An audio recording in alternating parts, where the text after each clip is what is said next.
ซื่นอุลาพิลมทิวทัดงามตางามแท่หน้า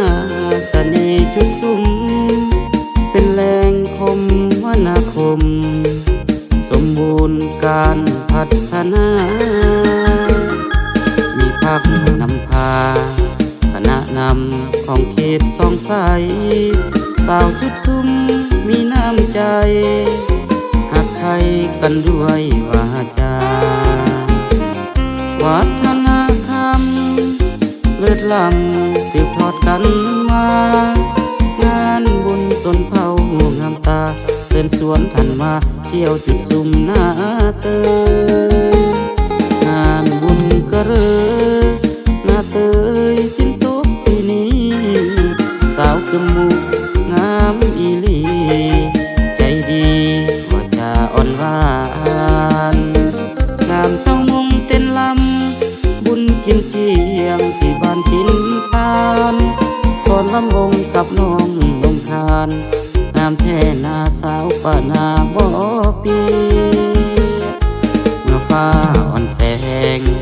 ยามแรงมันสุดซึ้งใจงามแท้เดสาวบ้านใหม่หักใครสร้างมิตรไมตรีอ่างน้ำใหญ่บ่อเต้นจุดพัฒนาเจะเลื่อนเมืองสีจุดซุ่มหน้าเตยเฮานี้สงกรานต์ทุกปีฉลองยิ่งใหญ่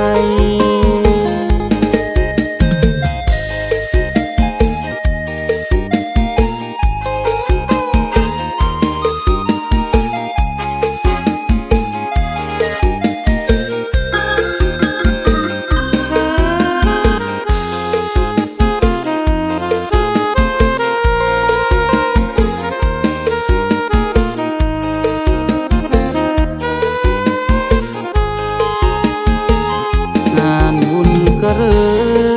หน้าเตยตินตกปีนี้สาวคือมุกงามอีหลีใจดีว่าจะอ่อนหวานงามเศร้ามงเต้นล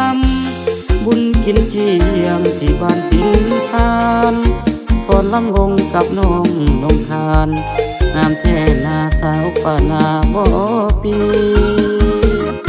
เมื่อฟ้าอ่อนแสง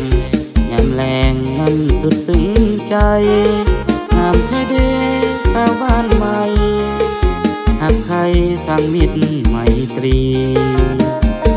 อ่างน้ำใหญ่บ่อเต้นจุดพัฒนา